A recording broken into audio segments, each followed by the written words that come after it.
മന്നം സമാധി സ്ഥലത്ത് ഉപരാഷ്ട്രപതി കയറരുത് എന്ന് പറയാൻ ആർക്കും അവകാശമില്ല എന്ന് ബിജെപി ആലപ്പുഴ സൗത്ത് ജില്ലാ പ്രസിഡന്റ് സന്ദീപ് വജസ്പതി. മന്നം കേരളത്തിന്റെ പൊതുസ്വത്താണ്. ഭാരത കേസരി എന്നാണ് അറിയപ്പെടുന്നത്, അല്ലാതെ നായർ കേസരി എന്നല്ല. രാഷ്ട്രപതി എന്നല്ല ഒരു പൊതുപ്രവർത്തകനെയും തടയാൻ പാടില്ല എന്നും സന്ദീപ് വജസ്പതി പ്രതികരിച്ചു. സ്വാഭാവികമായും ഈ മന്നം, NSS, SNDP, ഗുരുദേവൻ, അയ്യങ്കാളി, KPMS എന്നൊക്കെയുള്ളത് കേരളത്തിന്റെ പൊതു സ്വത്താണ്.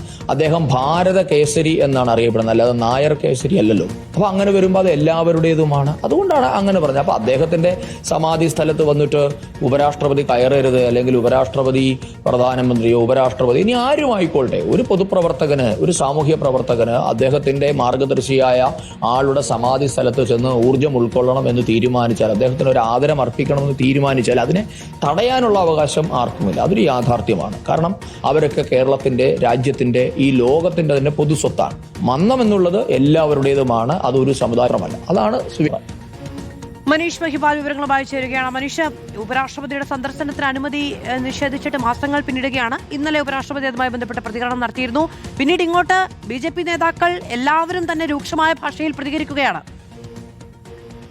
മാധു, അവസാനമായി സുരേഷ് ഗോപി പോലും ഈ NSSന്റെ നേതൃത്വത്തെ വിമർശിച്ചുകൊണ്ട് രംഗത്തെത്തിയിരുന്നു. മാസങ്ങൾക്ക് മുൻപാണ് രാജ്യത്തിന്റെ രാഷ്ട്രപതിക്ക് അവിടെ സന്ദർശനത്തിന്റെ അനുമതി, മന്നം സമാധിയുടെ സ്ഥലത്ത് സന്ദർശനത്തിന് അനുമതി നിഷേധിച്ചത്. അത് വലിയ വിവാദമായിരുന്നു. ഇപ്പോഴിതാ ഇതുമായി ബന്ധപ്പെട്ട് ആലപ്പുഴ ജില്ലാ അധ്യക്ഷനായിട്ടുള്ള സന്ദീപ് വജസ്പതിയാണ് തന്റെ നിലപാട് വ്യക്തമാക്കുന്നത്. മന്നം കേരളത്തിന്റെ പൊതു സ്വത്താണ്. ഒപ്പം തന്നെ ഈ മന്നം ഒരു നായർ നേതാവല്ല, ഒരു സമുദായത്തിന്റെ മാത്രമാളല്ല, ആരുടെയും ആളല്ല. അത് അദ്ദേഹം ഭാരതത്തിന്റെ ആളാണ്. ഭാരത കേസരി എന്നാണ് അറിയപ്പെടുന്നത്, അല്ലാതെ നായർ കേസരി അല്ലല്ലോ എന്ന വലിയ വിമർശനമുണ്ട്. അതാണെങ്കിലും NSSുമായി ബന്ധപ്പെട്ട, സുകുമാരനാഥുമായി ബന്ധപ്പെട്ട ചില നിലപാടുകൾ BJPക്കുള്ളിൽ തന്നെ വലിയ അതൃപ്തി ഉണ്ടെന്നുള്ള കാര്യം ഇപ്പോൾ പരസ്യപ്പെടുകയാണ്. അത്തരം കാര്യങ്ങൾ, അതായത് രാഷ്ട്രപതിക്ക് അനുമതി നിഷേധിച്ച സംഭവത്തിൽ മുതൽ BJPയുമായി NSS നേതൃത്വം വലിയ അകൽച്ചയിലാണെന്നുള്ള സൂചനകൾ പുറത്തു വന്നിരുന്നു.